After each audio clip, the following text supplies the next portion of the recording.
아브라함이 오늘 이 18장에서 결국 읽지 않았지만 이 본문이 끝나고 나서 읽어가는 이 부분 보면 저는 정확하게 아브라함에서 그리스도의 모습을 봅니다. 그런 의미에서 그리스도의 어떤 부분인가, 친구다 이런 개념을 잡고 오늘 말씀을 한번 시작해 보도록 하겠습니다. 친구란 무엇일까? 한번 저를 보세요. 친구란 무엇일까? 우리가 친구 아이가? 우리가 친구 아이가? 할 때 친구가 뭘까요? 런던 타임즈에서 친구에 대해서 이렇게 얘기를 했어요. 친구란 온 세상과 모든 사람이 다 나를 버릴 때 그때 찾아와 주는 사람. 이게 친구예요. 너무 괴로워서 아무 말도 하지 못하고 침묵할 때 그 말 없는 말을 이해해 주는 사람. 내가 기쁜 마음을 가지고 만나면 기쁨이 배가 되고, 내가 고통스러울 때 만나면 고통이 반으로 감해지는 사람. 친구. 자, 여러분에게 묻겠습니다. Do you have 친구? 일단은 S가 많이 들리네요. 오케이. 이 시는 유명한 시니까 아마 여러분은 접해봤을 것 같은데, 요 친구 얘기하면서 딱 여러분한테 한번 소개해 보고 싶은 시입니다. 그대 그런 사람을 가졌는가? 함석헌 옹의 시인데요. 말리길 나서는 길, 처자를 내맡기며 맘 놓고 갈 만한 사람, 그 사람을 그대는 가졌는가? 온 세상이 다 나를 버려 마음이 외로울 때에도 저 맘이야 하고 믿어지는 그 사람을 그대는 가졌는가? 탔던 배 꺼지는 시간, 구명대 서로 사양하며 너만은 제발 살아다오 할 그 사람을 그대는 가졌는가? 불의의 사형장에서 다 죽어도 너희 세상 빛을 위해 저만은 살려두거라 일러줄 그 사람을 그대는 가졌는가? 잊지 못할 이 세상을 놓고 떠나려 할 때 저 하나 있으니 하며 빙긋이 웃고 눈을 감을 그 사람을 그대는 가졌는가?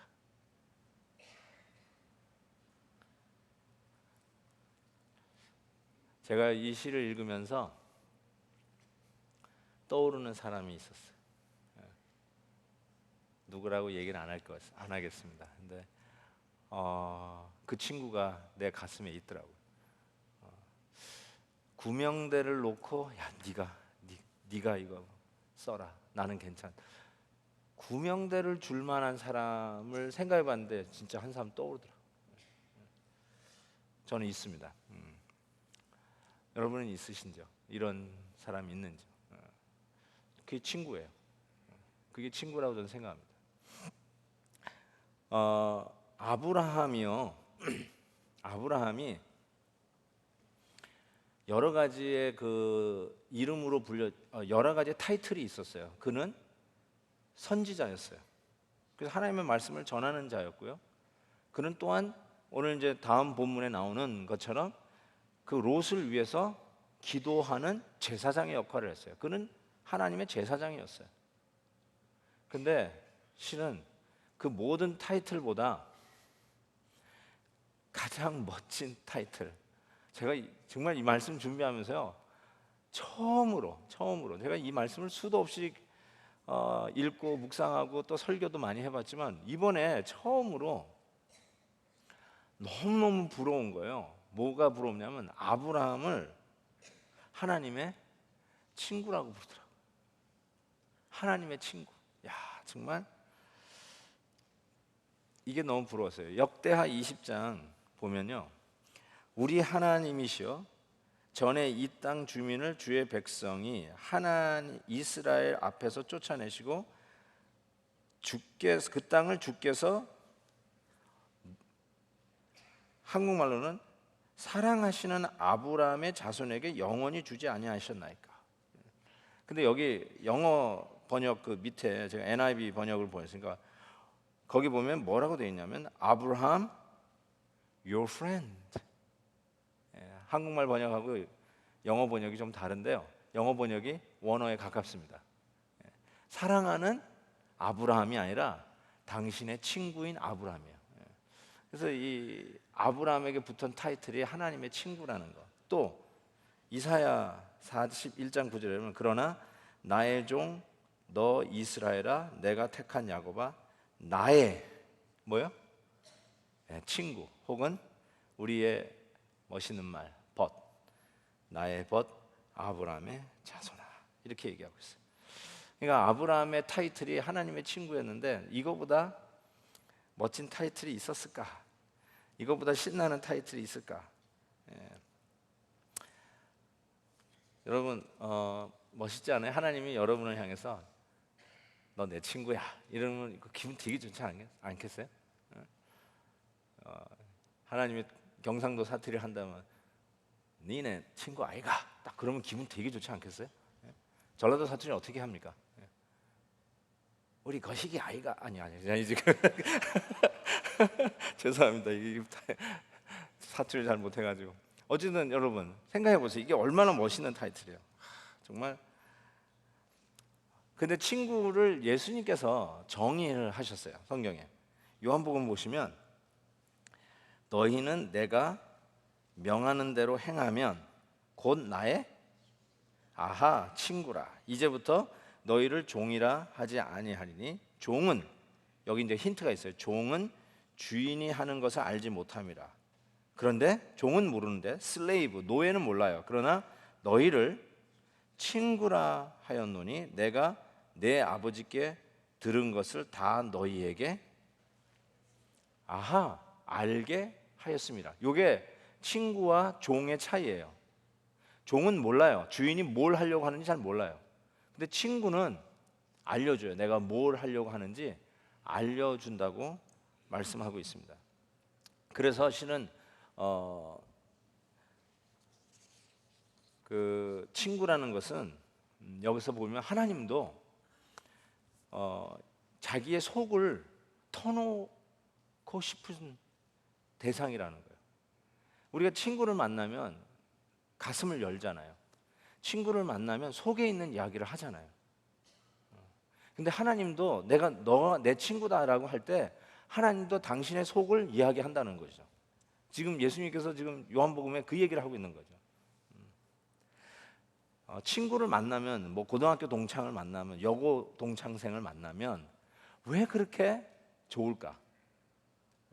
모처럼 탁 마음의 문을 열고 속 이야기를 다 하는 것이죠. 그 친구예요.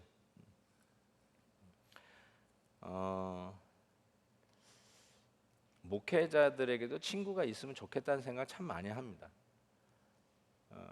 제가 이제 그 30살에 담임 목회 뛰어들면서 그 학생 목회를 했으니까 젊은이잖아요. 그래가지고 제가 그때 수도 없이 선배 목사님들에게 귀 따갑게 들었던 게 있어요. 목사는 친구가 없다. 절대로 친구 없으니까 목사로서만 살아라 이렇게 얘기를 하더라고요. 그래서 저는 그거를 거부했어요. 그건 말도 안 되는 소리다. 그래가지고 저는 교인들이 다 내 친구다. 그래가지고 대신방을 하면 일주일에 다 끝나는 정도의 사이즈뿐이 안 되지만 주일날 예배 끝나면 오늘은 이 집, 내일은 저 집 하면서 라면 끓여달라고 하면서 신방이라기보다는 놀러 다녔어요. 교인들 집에 이렇게 놀러 다니면서 그래가지고 이렇게 성도 집에 딱 가면은 그때 뭐 셀폰 이런 게 없잖아요. 그러니까 문을 열고 놓고 들으면 다들 뒤로 자빠지려고 그래요. 아니요 목사님 여기 웬일이십니까? 뭐 웬일이에요? 신방 왔죠? 들어가도 돼요? 뭐라고 그랬어요? 막 치우느라고 정신이 없어요. 괜찮아 우리 집보다 깨끗하네 뭐 그러면서 라면 끓여내라 뭐 이러면서 김치하고 라면 먹자 이러면서 했는데 정말 저는 그런 걸 좋아하거든요. 지금도 솔직히 그런 걸 더 좋아합니다. 내 속에서는 막 여러분 집에 놀러 가가지고 그냥 뭐 내놔라 좀 막 이러고 싶은 마음이 굴뚝한데 저 한 번도 그런 적이 없어요. 왜 그럴까요? 뒤였어요. 그래가지고 선배님들의 말씀이 옳습니다. 목사는 친구가 없습니다. 나는 이 친구라는 이 정의를 들으면서 친구가 뭐냐? 알려주는 거야. 속에 있는 속을 얘기해 주는 거야. 근데 하나님도 우리를 향해서 친구라고 부르면서 하는 말이 속에 있는 걸 얘기를 해주는 거야. 아버지께 들은 걸 내가 너희한테 얘기하고 싶은데 누구한테 얘기했냐면 당신이 친구라고 부를 수 있는 자들에게 이야기해 준다라는 것입니다. 참 이거 말씀을 한번 생각해 보면 그런 걸 전제로 해서 오늘 창세기 18장에는 방문자가 나오죠. 세 명의 방문자가 나옵니다. 이 세 명의 방문자는 참 신비한 사람들이에요. 이게 도대체 누군지 잘 몰라요. 그런데 이 방문자가 와서 한 약속을 보면 짐작할 수 있습니다. 누군지를. 와가지고 뭘 약속을 하냐면 내년 이맘때 내가 반드시 아브라함이 반드시 내게로 돌아오리니 네 아내 사라에게 뭐가 있으리라? 아들이 있으리라 하시니 사라가 그 장막문에서 그 뒤 장막문에서 들었더라 이렇게 얘기하고 있습니다.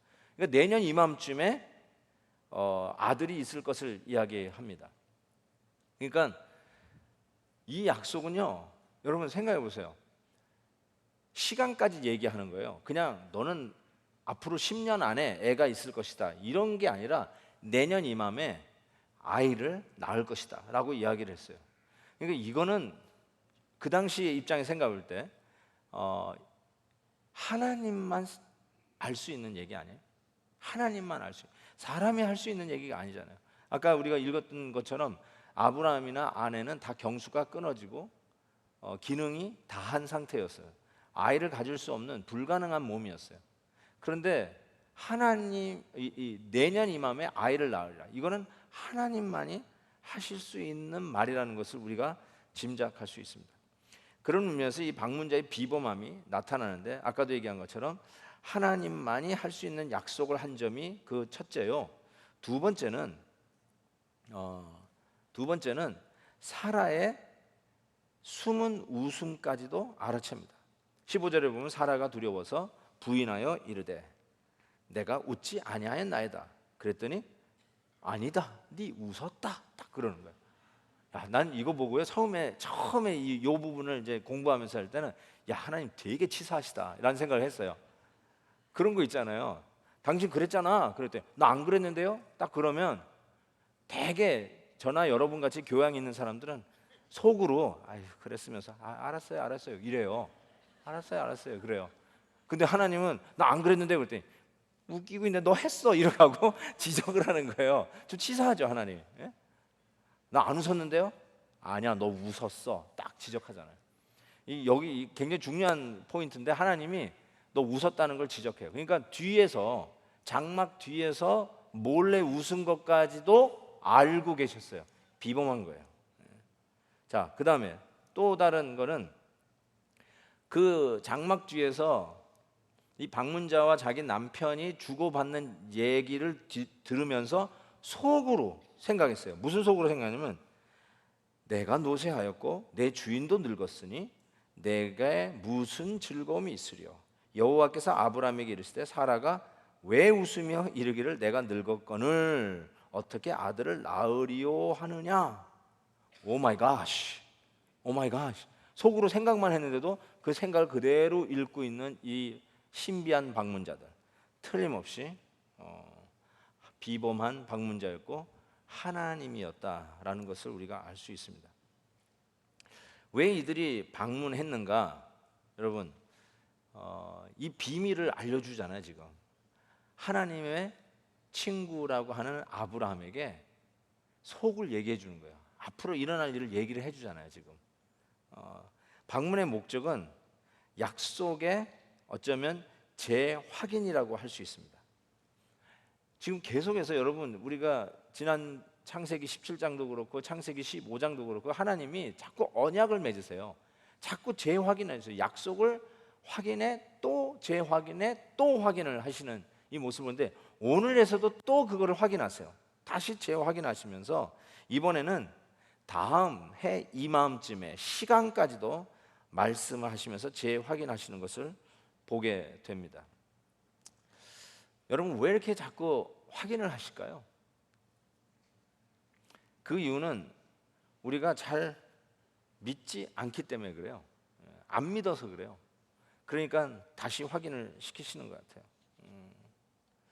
근데 여러분 아브라함하고 사라에게 내년 이맘쯤에 네가 아들을 낳을 것이다. 아니 이번엔 그렇게 얘기했지만 그 전에는 너의 자손이 하늘의 별과 같이 이 바다의 모래알 같을 것이라고 하는 약속을 하셨잖아요.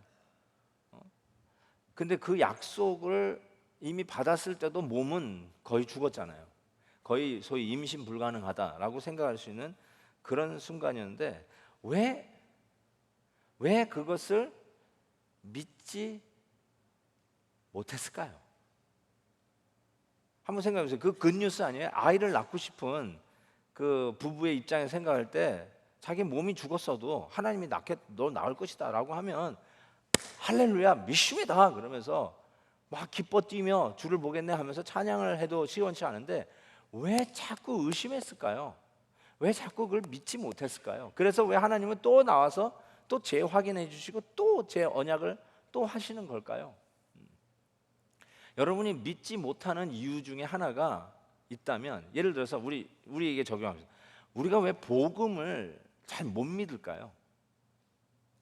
예수 그리스도를 믿으면 구원받습니다.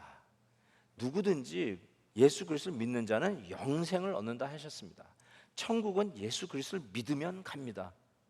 뭐 특별하게 뭐 이렇게 열심히 뭐 그냥 교회에다가 헌금 갖다 바치고 뭐 자기의 목숨을 뭐 이웃을 위해서 내어주고 뭐 정말 이웃 돕기 하기 위해서 하루에 몇 시간씩 쓰고 그렇게 하면 천국을 받습니다 하는 어떤 우리의 어떤 각고의 노력과 어떤 헌신과 희생을 전제로 해서 구원이 약속되어졌다면 어휴 나 그거 못해요.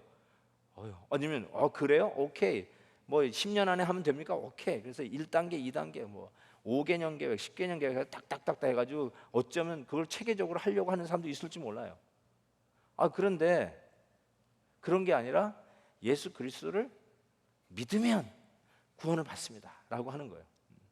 근데 이거를 안 믿어요. 못 믿어요. 왜 그럴까요?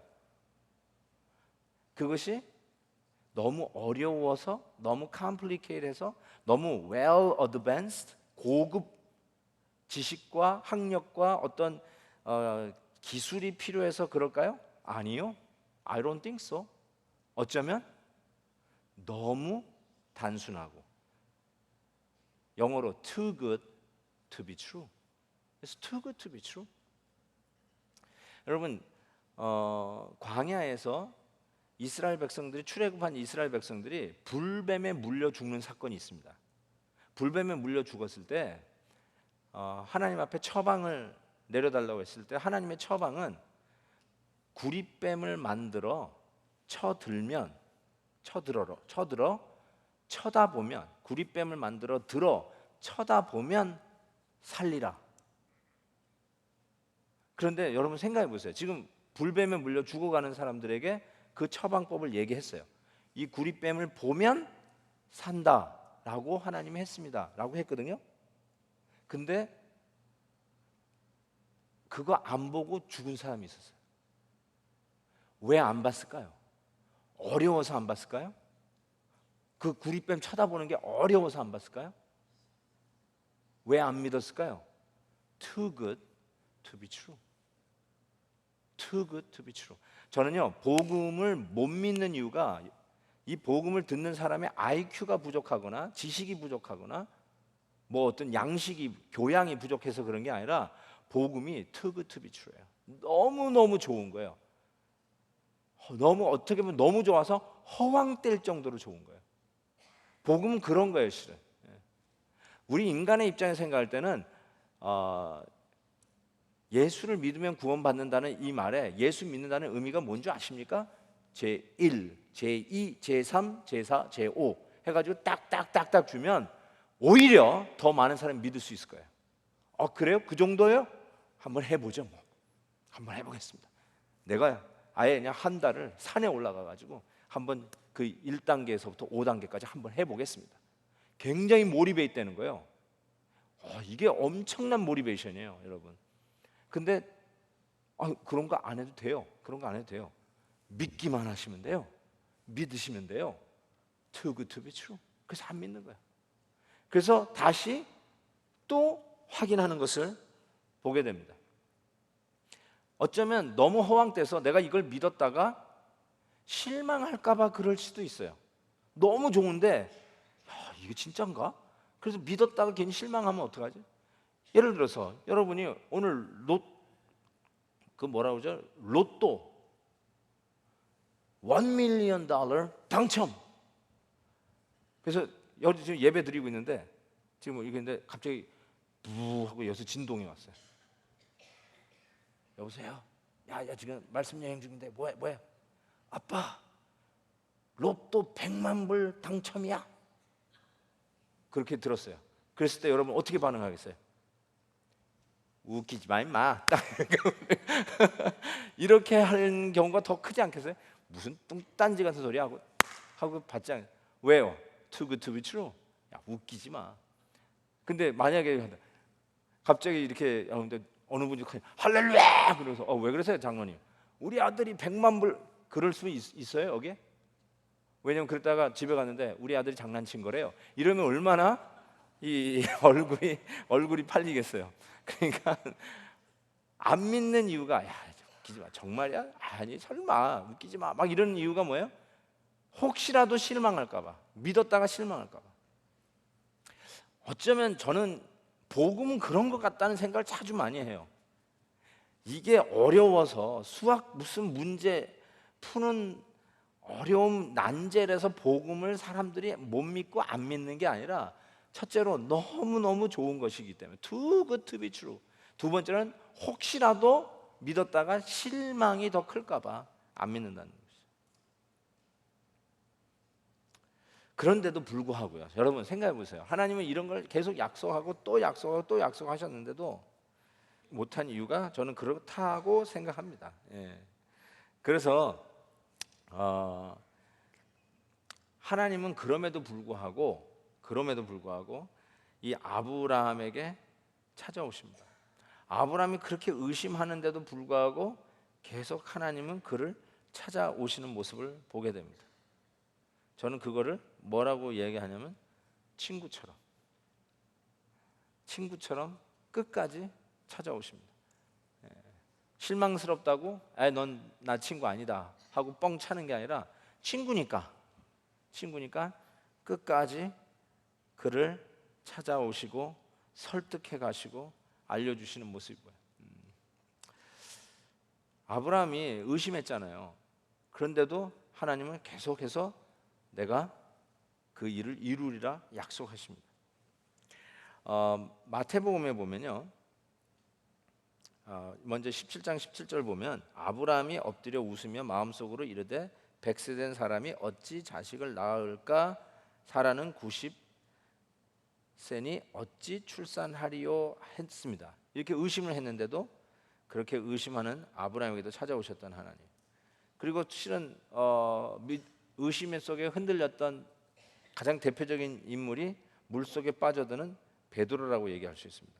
그 베드로에게도 찾아오신 주님, 예수께서 즉시 손을 내밀어 그를 붙잡으시며 이르시되 믿음이 작은 자여 왜 의심하였느냐. 그 물속에 그냥 해서 최초로 물 위를 걸은 인간이 베드로라고 하잖아요. 베드로가 물을 딱 걸었는데 믿습니다 하고 걸었는데 바람이 확 부는 그것에 의심이 싹 들어가지고 꾸룩꾸룩꾸룩 빠져들기 시작했잖아요. 그때 주님이 딱 나타나셔. 거기서 딱딱 저벅저벅 걸어오셔가지고 네 그럴 줄 알았다 뭐 이러면서 넌 그렇게 의심했으니까 넌 빠져도 싸다 이래야 될 것 같은데 그래도 끄집어내 주시잖아요. 여러분 이게 은혜 아니겠어요? 여러분도 물 위를 걸을 것 같은 믿음으로 은혜 팍팍 받으면 그렇게 해서 사시잖아요. 그러다가 그냥 바람 한 점 부는 그 바람에 의심이 확 들어오면 다시 물속으로 꾸룩꾸룩꾸룩꾸룩 빠져들잖아요. 근데 그 순간에 여러분, 너 왜 의심했냐? 아유, 너는 안 되겠다. 아무리 가르쳐줘도 안 되겠다 하고 그냥 잠기도록 놔두지 아니하시고 또 붙잡아서 꺼내 주시잖아요. 또 일으켜 주시잖아요. 도대체 몇 번째입니까? 아브라함에게 하나님 또 찾아오셔서 왜 의심하였느냐 하고 또 약속해 주시고 또 언약을 맺어 주시고, 심지어는 이 미스테리어스한 방문자까지 나타나 가지고 이제는 구체적으로 내년 이맘쯤에 네가 아들을 낳을 것이다 하고 또 약속해 주시잖아요. 의심함에도 불구하고 아브라함을 친구라 하셨던 하나님께서 오셔서 그 속을 털어놓으시면서 또 약속하시면서 이 하나님의 약속을 확인하는 이 작업을 보게 됩니다. 오늘 본문이 여기까지 해서 읽은 부분은 여기까지인데, 그 다음에 보면요, 소돔에 대한 이야기가 나옵니다. 여러분, 지난주에 우리가 살펴봤지만 롯이 아브라함이 먼저 선택하지 않냐고 롯이 선택해서 간 땅이 소돔 땅이었습니다. 그 소돔이 나중에 멸망되고 또 그 롯의 아내가 소금 기둥 된 거, 여러분께서 그 정도는 이미 아실 겁니다. 근데 이 아브라함이 이제 소돔이 멸망하게 되는 이 과정 속에서 드디어 이제 소돔을 위해서 기도하는 장면이 우리 아까 읽은 본문 다음부터 시작을 하게 됩니다. 이 소돔의 멸망을 보면 실은 하나님께서 이 아브라함에게 이 약속을 한 후에 처음으로 속 얘기를 나눈 이야기가 뭐냐면 이 소돔의 멸망에 대한 이야기를 가르쳐 주십니다. 소돔이 곧 멸망당한다. 속 얘기를 해주신 거예요. 그러니까 이걸 보면 이제 어떻게 보면 예언자죠. 프로핏. 하나님의 선지자의 역할을 여기서 이제 아브라함이 한다고 할 수 있는데, 하나님께서 소돔에 대한 미래를 가르쳐 주십니다. 친구와 나오는 첫 이야기라고 할 수 있어요. 여기 보면 아모스의 아주 귀한 말씀이 나누는데, 아모스 3장 7절, 주 여호와께서는 자기의 비밀을 그 종 선지자들에게 보이지 아니하고서는 결코 행하심이 없으시리라. 결코 행하심이 없으리라. 그러니까 당신의 뜻을 당신의 종들을 통해서 알려주시고 나서 그 일들을 진행하신다는 하나님의 뜻입니다. 그런 일례로 오늘 본문이 창세기 18장 19절을 보면 내가 그로 그 자식과 권속에게 명하여 여호와의 도를 지켜 의와 공도를 행하게 하려고 그를 택하였나니 이는 나 여호와가 아브라함에게 대하여 말한 일을 이루려 함이니라 라고 얘기했어요. 그러니까 자식에게 대해서 하나님께서 그 이야기를 하셨는데, 이 소돔과 고모라, 이 소돔에 있는 이 롯의 가정에도 이 하나님께서 분명하게 그 이야기를 하면서 결국은 하나님의 이 말씀에 청종하지 않았을 때, 하나님의 말씀에 순종하지 아니하고 무시했을 때 그 결과가 치러지는 것을 여기에 정확하게 적고 있는 것이죠. 그래서 아브라함도 그 당부를 받지 않습니까? 내가 그로 그 자식과 권속에게, 분명하게 그 자식에 대해서 우리 하나님께서 분명히 가르칠 것을 이야기하고 있죠. 뿐만 아니라 잠언에서도 보세요. 여러분 잠언 보시면 너희가 마땅히 행할 길을 아이에게 가르치라. 그리하면 늙어도 그것을 떠나지 아니하리라 라고 했습니다. 그러니까 하나님의 말씀, 하나님의 경종에 대해서 우리가 정말 말씀을 그대로 받고, 특별히 다음 세대에 대해서 하나님께서 반드시 좀 자녀들에게 마땅히 행할 길을 가르치라고 약속을 하셨습니다. 이거를 그대로 하지 아니하면 그 다음 세대에 대해서 하나님의 말씀이 이루어지지 않는 것을 이렇게 보게 되는데, 그 정확한 예가 지금 롯의 가정을 통해서 하나님께서 지금 말씀하고 있다라고 생각합니다. 여러분도 알다시피 롯을 보면요, 롯의 가정을 보면 가정을 잘 가르치지 못한 롯의 가정의 멸망에 대해서 이야기를 하고 있습니다. 또 하나는 롯의 아내는 뒤를 돌아봤으므로 소금 기둥이 됐죠. 그렇게 하나님 말씀이 경고를 했는데도 뒤를 돌아봤죠. 또 하나를 보면 사위들은 하나님의 경고를 농담으로 생각했다라고 창세기 19장에 적고 있습니다.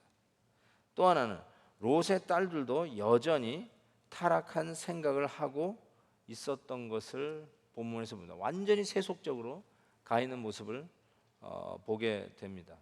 참 이런 것을 보면 롯의 가정이 자녀들을 제대로 못 가르쳤다라고 하는 것을 보게 돼요. 자녀들이 반듯하게 한 길 이렇게 쭉 걸어온 가정이 있으면 참 하나님의 은혜라고 생각합니다. 여러분도 아마 그런 자녀들이 있으시면 하나님 앞에 백골이 난망입니다 하고 매일매일 감사하셔도 절대로 지나치지 않다라고 생각합니다. 잘 안 돼요. 애들이 그렇게 잘 안 커요.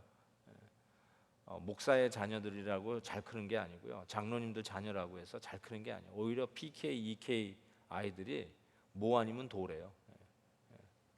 잘 되거나 아니면 아예 아니거나 둘 중에 하나라고 하는 말이 남의 말 같지가 않습니다. 정말 그래요. 그러면서 자녀들을 통해서 결국 내 얼굴을 보는 게 사실입니다. 말 안 듣고 그냥 말썽 피고 그냥 신앙생활 안 하고 그냥 뭐 지 노는 것만 챙기는 자녀들을 보면서 실은 나를 보는 거죠. 거기서 내가 그랬구나. 그래서 자녀들을 참 어렸을 때부터 이게 마땅히 행할 길을 가르친다는 게 얼마나 중요한 일인가를 다시 생각하게 됩니다. 지금 뭐 우리 애들 뭐 큰 애들은 다 커버렸기 때문에 이거 뭐 어떻게 할 수가 없어요. 근데 어떤 생각이 드는지 아세요? 여러분 솔직하게 여러분에게 고백하면 만약에 한 2, 30년만 다시 뒤돌아갈 수 있으면 다시 키워보고 싶어요. 진짜로 다시 해보고 싶어요. 막 그 잘못한 거, 실수한 거 이런 게 자꾸 생각이 나요. 그때 그러지 말았어요. 그런 생각이 처음 나요. 저는 그래도 제법 자녀 교육을 나름대로 신경을 쓰면서 했다고 생각했거든요. 목사잖아요. 그러니까 제법 많이 이렇게 해야지 저렇게 해야지 생각을 많이 했는데 지금 생각하면요 다시 하고 싶어요. 다시 하고 싶어요. 그래서 다시 하고 싶다고 그러니까 늦둥이를 주시더라고요.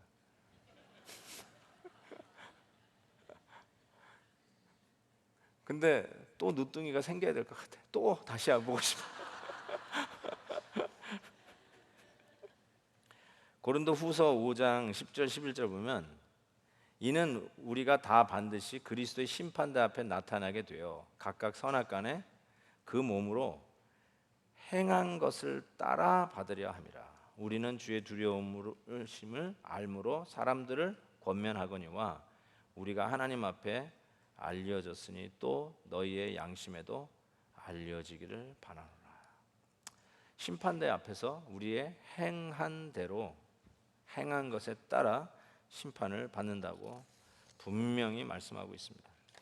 여러분, 이 롯의 이야기를 우리가 보면서 이 창세기를 처음으로 읽는 독자가 누구죠? First readers. 첫 독자가 누굴 것 같습니다. 지금 우리는 21세기의 창세기를 읽고 있지만 창세기가 쓰여지고 처음으로 이 창세기를 읽은 오리지널 리더스, first reader가 누굴까요? 광야 백성이죠. 이 모세 오경이잖아요. 모세가 쓴 거 아니에요. 광야 백성이 이거를 처음으로 읽었습니다. 처음으로 읽으면서 아브라함과 롯에 대한 가정의 이야기를 읽으면서 광야 백성이 이 이야기를 통해서 어떤 교훈을 받았을 것 같습니까? 바로 이 말씀이죠. 행한 대로 심판을 받는구나. 하나님의 말씀을 경홀히 여기고 롯의 사위들처럼 하나님의 말씀을 농담으로 여기면 they joke around. 하나님의 말씀을 조크로 생각했어요. 그러면 이런 재앙이 오는구나. 하나님의 심판이 정말 말씀한 대로 반드시 오는구나라는 것을 깨닫게 되는 것이죠. 자, 이런 결과를 놓고 이런 것을 보고 하나님이 아브라함 친구인 아브라함에게 이 속을 터놓는 것, 곧 이 소돔이, 롯의 가정이 살고 있는 이 소돔이 멸망된다라고 얘기하는 거죠. 거기에 자기의 조카 롯이 살고 있는데 아브라함이 어떻게 이 메시지를 듣고 반응하는가? 아브라함은요, 이때 기도를 시작합니다. 하나님의 말씀대로 멸망은 오지고 하나님의 말씀대로 심판은 받는 그 도시를 생각하면서 드디어 아브라함이 중보 기도를 시작을 합니다. 여러분이 아는 그 유명한 의인 50명이 있으며 의인 45명이 있으며 40명이 있으며 하면서 10명까지 의인 10명이 있으면 이 소돔을 멸망하시려나이까. 내가 그 의인 10명만 있어도 내가 멸망치 않겠다. 그렇죠? 계속해서 50명만 있어도 멸망하지 않겠다. 계속해서 나오는 그 아브라함의 기도가 나오는데요. 이 기도하는 아브라함의 자세가 저는 먼저 짚고 넘어가야 할 모습이라고 생각합니다. 아브라함의 기도의 자세는 어떻게 얘기하냐면 자신은 티끌 같다라고 고백을 합니다. 저는 이게 우리 기도하는 성도들이 가져야 할 태도라고 생각해요. 기도하는 사람이요, 교만하면 안 됩니다. 이게 너무나도 자명한 말인데 무슨 말씀하시나 이렇게 생각할지 모르겠는데요, 기도하는 사람은 정말로 겸손하셔야 됩니다.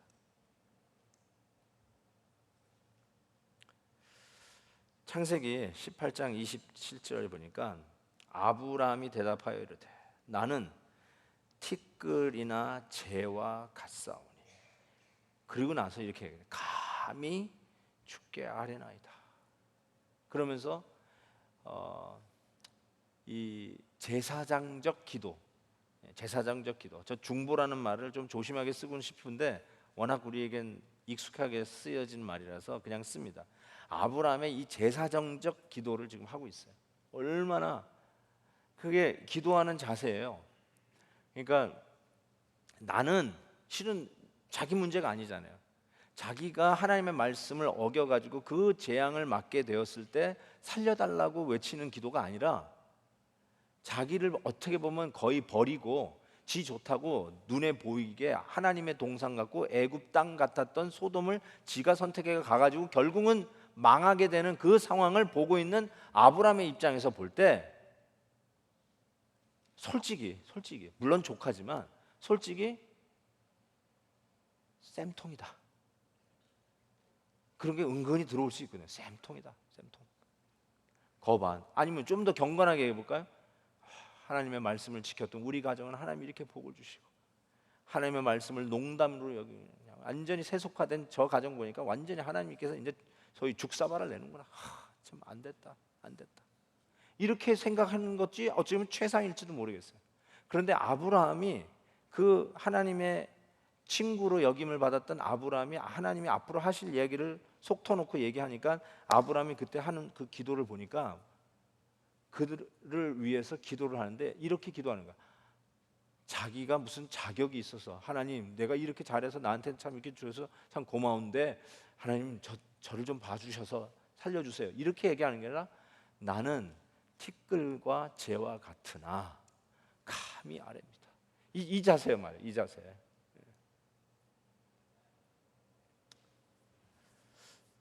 저는 기도를 많이 하시는 분일수록 이 자세를 가져야 된다고 생각해요. 새벽 기도를 한 번도 안 빠지시는 분일수록 이 자세로 기도하셔야 된다고 생각해요. 맞아요? 새벽 기도 매일 하면은 약간 교만 떨어도 되나요? 아니, 대답을 좀 해봐요. 예.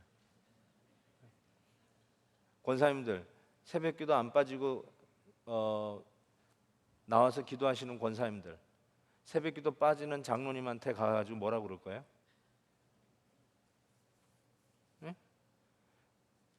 당신이 장로야?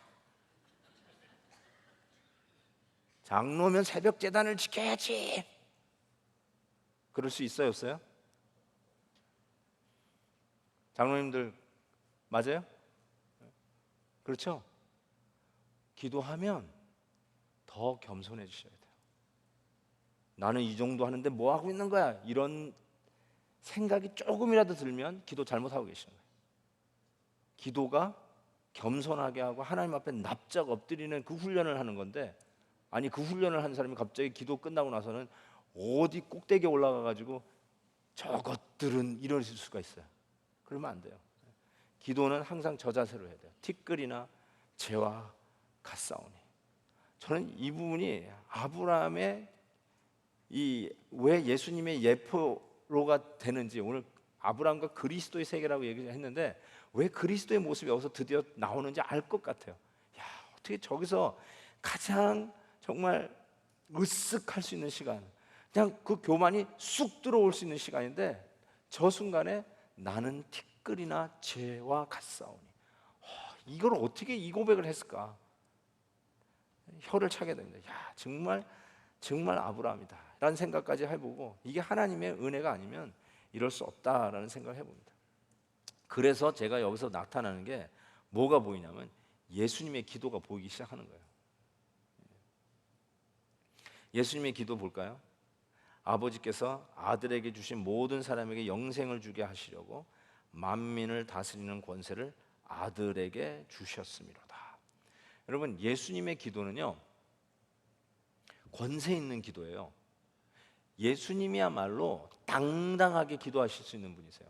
뭐 하나 웅크리고 들 필요가 없어요. 그래서 당당하게 기도하시는데, 우리 인간들은요, 우리 사람들은 절대로 이렇게 기도할 수가 없어요. 그래서 우리 주님께서 기도를 가르쳐 주시면서 어떻게 기도하라고 그러냐면 예수님의 이름으로, 내 이름으로 구하라고 그랬어요. 그래서 우리가 기도할 때마다 여러분의 인격으로 하나님 앞에 기도하는 게 아닙니다. 여러분이 지난 일주일 동안 깨끗이 살았다고 하는 공로와 자격과 그런 의시됨을 가지고 하나님, 내가 이 정도 했으니까 이 정도는 해주셔야지 하고 하는 게 기도가 아니라, 기도할 때는 내 이름으로 구하라, 예수 그리스도의 이름으로 구하라, 그리하면 이루리라. 즉 예수님의 이름으로 기도하라고 했기 때문에 여러분이 예수님의 이름으로 기도합니다 하는 겁니다. 절대로 주문이 아니라, 우리의 기도는, 우리 사람들의 기도는 예수님의 이름으로 외에는 기도할 수밖에 없는 연약한 존재라는 것이에요.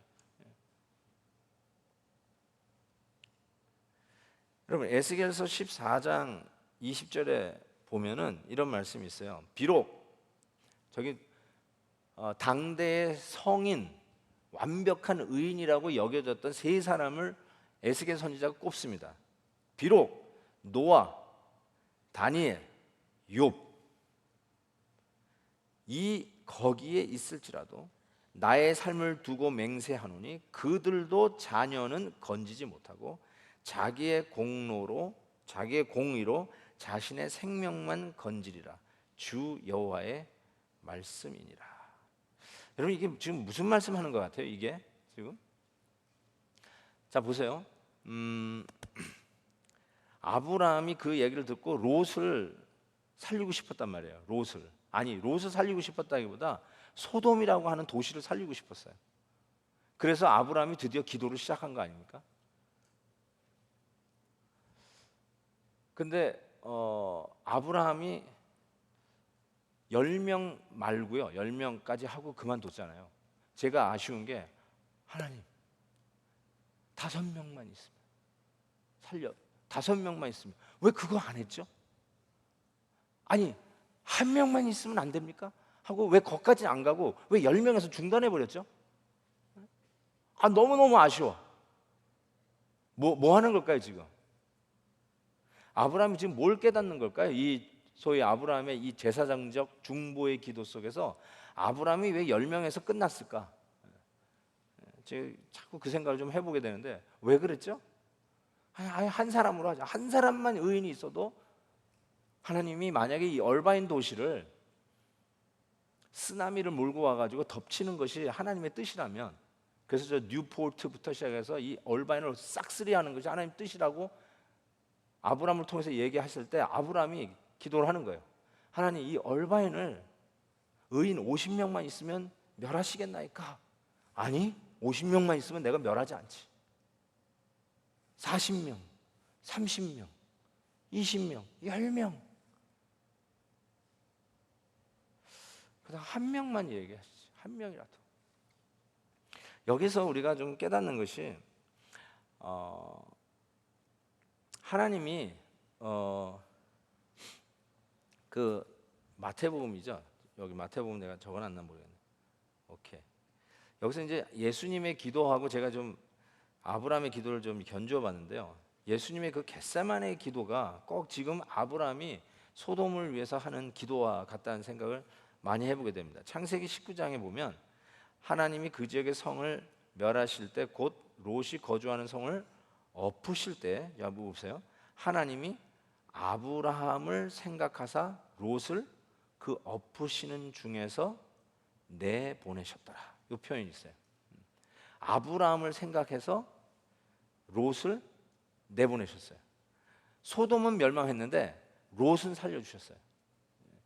저는 이게 의인의 영향력이라고 저는 생각해요. 나중에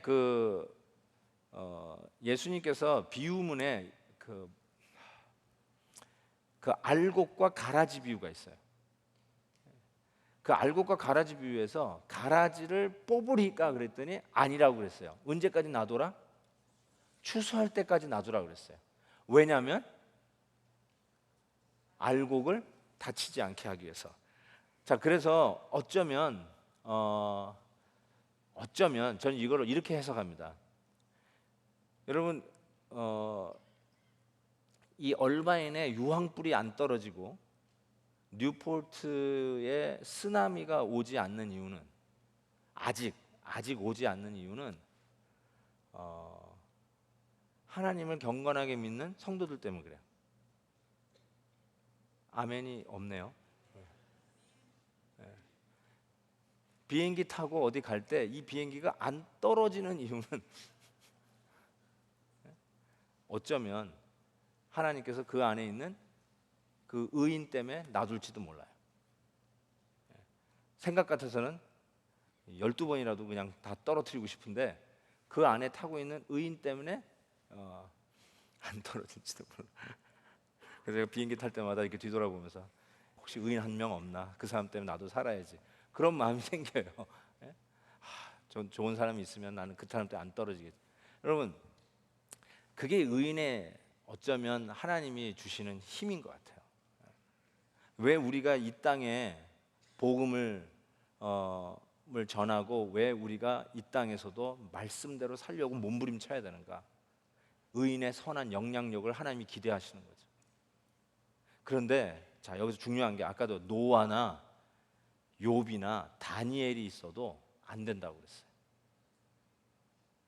그 사람들 때문에 도시를 구원해내는 이런 일들은 안 된다고 그랬어요. 인간의 한계를 얘기하고 있죠. 그러니까 최대한도로 하나님은 소위 이 크리스천들을 통해서 영향력을 확대할 것을 기대하고 계세요.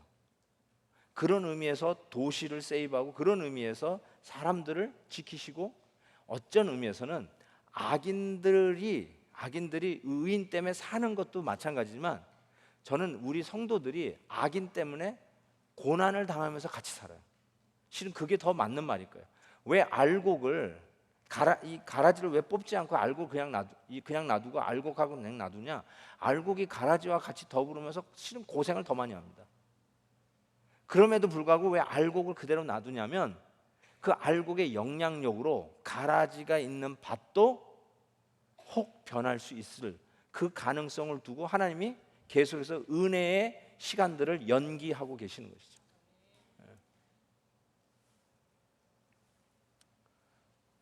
근데 결국은 오늘 이 말씀 속에서 우리가 하나 깨닫는 것은 우리가 실은 나 때문에 이 도시가 산다 이렇게까지 우리가 당당하게 이야기할 수 없을지는 몰라도 우리가 기억할 것은 하나님이 아브라함을 생각해서 롯을 살려냈다는 거예요. 이것이 바로 우리 성도들이 특별히 오늘 우리가 자녀들 얘기도 했지만 저도 우리 아이들을 위해서 기도 많이 합니다. 옛날보다 훨씬 많이 합니다. 사명을 가지고 합니다. 왜 그런 줄 아세요? 내 마음대로 아이들을 컨트롤할 수도 없는 나이가 됐고 내 뜻대로 우리 아이들이 하는 것도 아니지만 바로 이 말씀처럼 하나님이 아브라함을 기억해서 롯을 살려내듯이 하나님이 여러분의 기도를 기억해서 여러분의 자녀들을 살려내시고 지켜주시고 구원해내는 일들을 여전히 하고 계시기 때문에 그래요. 그래서 우리 성도들은 기도를 해야 합니다. 기도가 허공치는 소리가 아니에요. 기도가 그냥 저기 벽에 부딪혔다가 그냥 튕기는 이런 어떤 포네틱한 사운드가 아니라 우리의 기도는 전능하신 하나님의 귀로 들어가서 하나님의 마음에 입력되는 하나님을 향한 간절한 성도들의 호소입니다. 우리 하나님이 들으시고 응답하시고 반응하시고 들으시는 이상 응답하시를 놀라운 능력이 바로 성도들의 기도라는 것을 여러분이 기억하셔야 합니다. 그런 의미에서 우리가 가라지 때문에 피해를 받는 상황이 있지만 그럼에도 불구하고 하나님 왜 저 가라지를 빨리 뽑아주시지 않나 라고 하는 안타까움이 있지만 그대로 두시는 이유는 혹이라도 우리의 크리스천들의 영향력을 통해서 이 사회를 그대로 지켜주실까 하는 그 하나님의 그 뜻으로 인해서 우리가 계속 기도해야 된다는 것이죠. 의인 50명만 있으면 소돔은 망하지 않아서 의인 20명만 있으면 10명만 있어도 하나님은 살려두실 마음이 있어서 왜요? 그 의인 10명을 통해서 할 영향력을 기대하실 수 있기 때문에 그렇죠. 여러분 한번 우리가 오늘 말씀을 생각해 보면서 우리 한 사람 한 사람이 우리가 있는 곳에서 우리 있는 가정에서 우리의 일터에서 정말 하나님 앞에 정말 바로 서고 말씀의 경고를 농담으로 받는 게 아니라 진담으로 받고 그대로 순종하며 사는 이 놀라운 경건한 운동이 우리 가운데 있어진다면 저는 생각에 분명히 하나님께서 우리 커뮤니티를 다시 건져내신다고 저는 생각해요. 설사 하나님이 멸망을 시키겠다고 했던 그 소돔도 의인 10명만 있으면 하나님이 건져내실 수 있었다고 저는 분명히 믿어요. 그것이 오늘 여러분이 개인적인 것 같지만 내가 하나님의 말씀대로 바로 살려고 몸부림치는 것이 얼마나 중요한 것인지, 그것이 우리 다음 세대를 건져내고 우리가 사는 우리 커뮤니티를 건져내고, 어쩌면 여러분 우리가 미국이라고 하는 이 조국, 아니 저는 이 땅이 제 조국이에요. 이제 저는 아메리칸 시티즌이에요. 그리고 여기서 태어나는 우리 자녀들의 조국이 이 땅이에요. 그래서 그냥 마냥 도덕에 타락하는 이 땅을 비판만 하고 있을 수가 없어요. 같이 기도해야죠. 이 땅을 위해서 같이 기도할 때 청교도들이 정말 하나님의 나라를 세우려고 왔던 그 꿈과 비전이 그 Constitution of United States, 그 헌법을 한번 보세요. 우리의 선진들이 이 나라를 세우기 위해서 Our Heavenly Father, Our God, Almighty God, 전능하신 하나님을 외치면서 쓴, 이번에 워싱턴 DC 가가지고 그걸 보는데요, 뭉클하더라고요. 새삼스럽더라고요. 모든 헌장에, 헌법에 하나님의 이름을 정확하게 새겨놨는 이 땅에 그 헌법대로 하나님의 다스리는 나라로 세우려고 했던 우리 선진들, 조상들을 생각해 보니까 이게 정말로 자랑스러운 믿음의 헤리티지를 갖고 있는 이 미국 땅이, 이 United States of America가 지금 어디로 가고 있는가 안타까우면서 이걸 가지고 더 기도해야 되지 않겠어요? 그리고 우리 조국을 위해서도 기도합시다. 우리 대한민국을 위해서도 기도하시고, 정말 하나님께서 우리 나라를 지켜주시고 우리가 고대한 대로 복음으로 남북이 통일되는 그날을 좀 우리에게 허락해달라고, 우리 한번 같이 한번 기도하는 것이 얼마나 중요한지 모르겠어요. 우리가 기도하기 전에 한번 이 찬양을 했으면 좋겠는데요, 제가 이 찬송 너무 좋아합니다. 나의 모습 나의 소유. 한번 이 찬양을 한번 같이 한번 부릅시다. 우리 찬양팀도 한번 같이 나와서, 여기 보면 진짜 이게 헌신의 기도인데요. 여러분의 마음을 좀 쏟아서 이 중보자의 기도, 그 대제사장적 기도, 저는 구체적으로 옛날 대제사장적 기도, 이 아브라함의 기도를 우리가 좀 해야 된다고 생각하는데, 그 대제사장적 기도가 뭔가, 하나님 나만 살려주셔서 참 감사합니다, 역시 이렇게 살아야 되는군요, 이런 차원에서의 기도가 아니라 희생을 무릅쓰고 내가 죽어서라도 저 사람을 하나 살려내고자 하는 그 친구의 기도 말이에요. 친구를 위해서 목숨을 내놓는 자, 그게 친구 아니겠어요? 바로 그런 마음으로 기도하는 이 기도를 생각하면서 한번 이 찬양으로 우리의 마음을 좀 모아주시고, 그 다음에 이 찬양이 끝나고 나면 정말 한번 울면서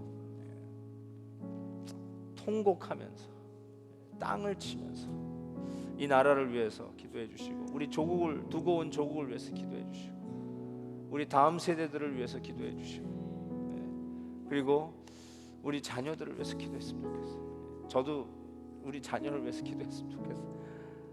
말 안 듣는 자녀부터 시작해서 말 잘 듣는 자녀, 손주들까지도 그냥 잘 살고 편하게 살고 직장 문제 없이 살고 건강하게만 살고, 이런 것 이제 그만 좀 하시고요. 그 기도 그냥 하지 말라도 여러분 하실 건 내가 아니까 그거 좀 그만하시고, 정말 하나님 앞에 경건하게 말씀을 위해서 정말 이런 제 아브라함 같이 헌신적으로, 정말 난 그런 걸 보고 싶어요. 우리 자녀들도 주님을 위해서 좀 희생을 각오하면서 나가는 자녀들이 있으면 좋겠어요. 의사가 되고 변호사가 됐어도 그냥 웰스 재정만 잘 누리고 이제 편하게 살니, 이걸로 그냥 정말 죄송하지만 저는 너무 시시해요. 그런 거 너무너무 시시해. 그게 인생의 목표예요.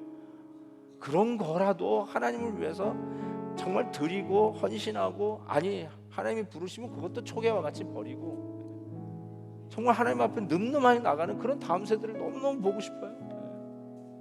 진짜 우리 자녀들에게서도, 내가 낳은 애들에게서도 그걸 좀 보고 싶어요. 아빠 나 선교 나갈래. 나 그 말 좀 듣고 싶어요 정말. 직장 연봉 주는 더 많이 주는 대로 옮겼어. 이 말도 참 고마운 얘기인데, 주님을 위해서 좀 이렇게 살아보려고 애를 쓰는 그런 모습을 우리 자녀들에게 좀 보고 싶은데, 여러분 우리가 이 기도 안 드리면 어떻게 되겠어요? 여러분 소돔의 멸망이 롯이 가정을 잘못 다스린 결과라고 해도 틀리지 않아요. 그래서 우리가 이를 위해서 한번 같이 기도하는데, 이 찬양으로 우리가 회개하는 마음을 먼저 갖고 기도했으면 좋겠어요. 한번 이 찬양 우리 좋은 가사에 집중하면서 한번 불러보겠습니다. 나의 모습.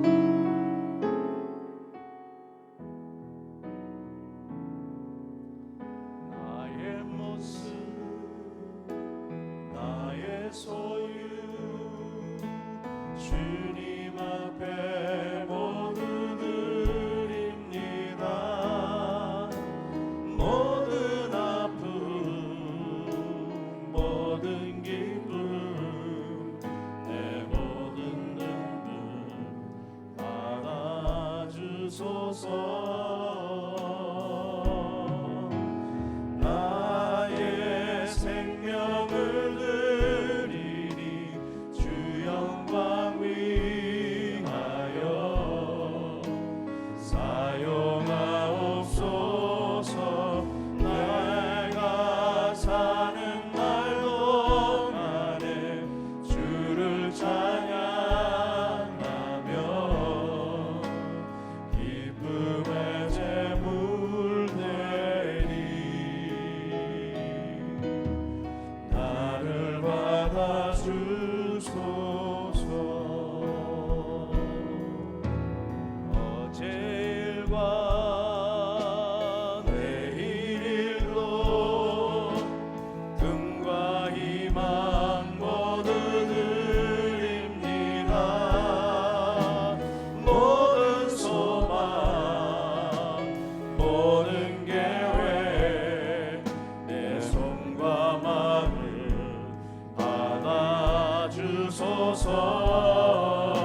나의 생명을 드리니 나의 생명을 드리니 주 영광 위하여 사용하옵소서. 내가 사는 날 동안에 주를 찬양하며 기쁨의 제물